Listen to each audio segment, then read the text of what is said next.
वर्षभराचं तिखट करायचं म्हटलं की खूप टेन्शन येतं. तर अजिबात टेन्शन घेऊ नका. आजपासून तुम्हाला टेन्शन घ्यायची काहीही गरज नाही आहे, कारण मी तुम्हाला तिखट बनवायची अगदी सोपी पद्धत सांगणार आहे. त्यामध्ये घालायची क्वांटिटी किती आहे, काय काय वस्तू वापरायच्या किंवा काय काय त्याच्यात मसाले वापरायचे, हे सगळं काही सांगणार आहे. फक्त व्हिडिओ हा कंटिन्यू बघत राहा शेवटपर्यंत, म्हणजे तुम्हाला अगदी सोप्या पद्धतीने तिखट बनवता येईल.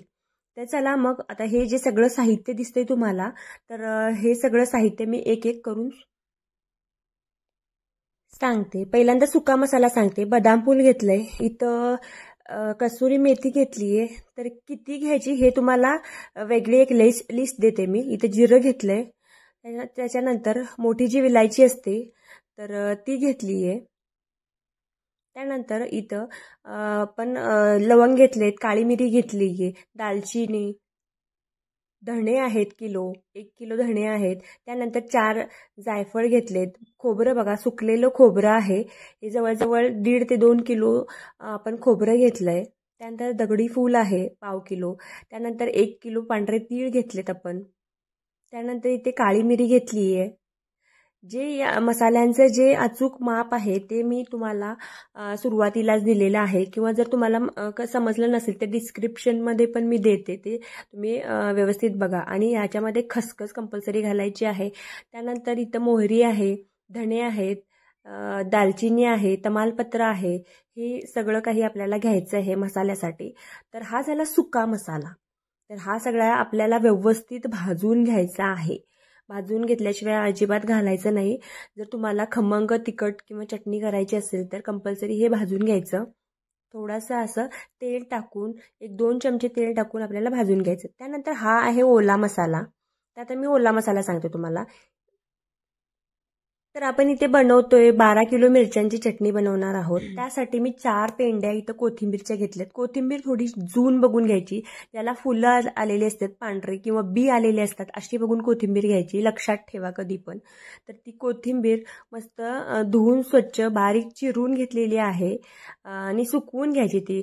म्हणजे सुक्या कापडामध्ये ना पुसून सगळं त्याच्यातलं पाणी गेलं पाहिजे, किंवा ऊन असेल तर एका पेपरवरती उन्हात सुकत ठेवा. त्यानंतर इथे कढीपत्ता घेतलाय. कढीपत्ता मी जवळजवळ 2 पेंड्या घेतलेत. त्यानंतर हा कांदा बघा, 4 किलो कांदा वापरणार आहोत आपण. उभा चिरायचा आणि छान खरपूस लाल रंग येईपर्यंत आपल्याला भाजून घ्यायचा आहे. त्यानंतर लसूण इथे मी जवळजवळ 2 किलो लसूण घेतलेला आहे. तर ह्याच्यातला थोडासा काढून ठेवणार आहे बाजूला. तर तुम्हाला 1.5 किलो लसूण घालायचा आहे 12 किलोच्या चटणीमध्ये. आणि मोठं धाटाच मी सोलून घेणार आहे याला. जास्त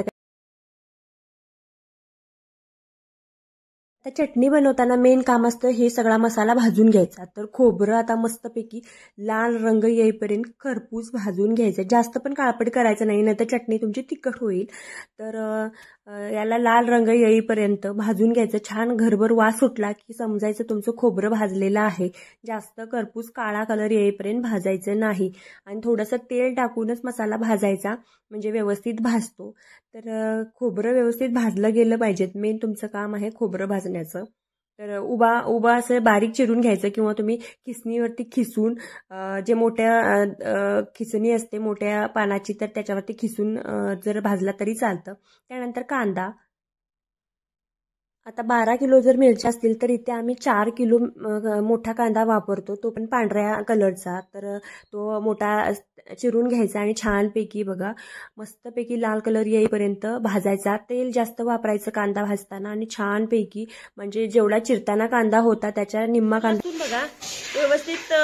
पुरी काही सालं काढलेली नाही आहेत, पण मोठं धाटं काढून मग ह्याचं वरचं जे नार आहे ते काढून घ्यायचं. अजून हे काढायचं आहे.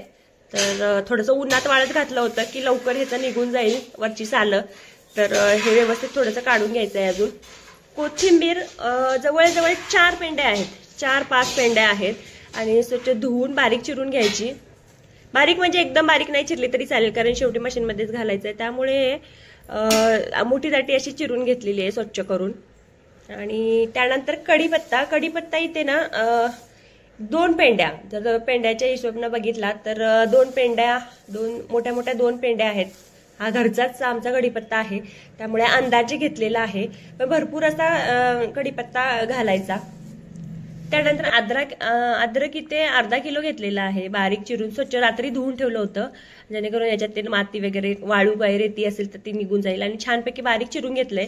हे भाजायची गरज नाहीये अद्रक. त्यानंतर मीठ आता इथे अंदाजे एक घेतलंय, जसं लागेल तसं घालायचं, 1 किंवा 2 पॅकेट, मोठे कमी जास्त बघून.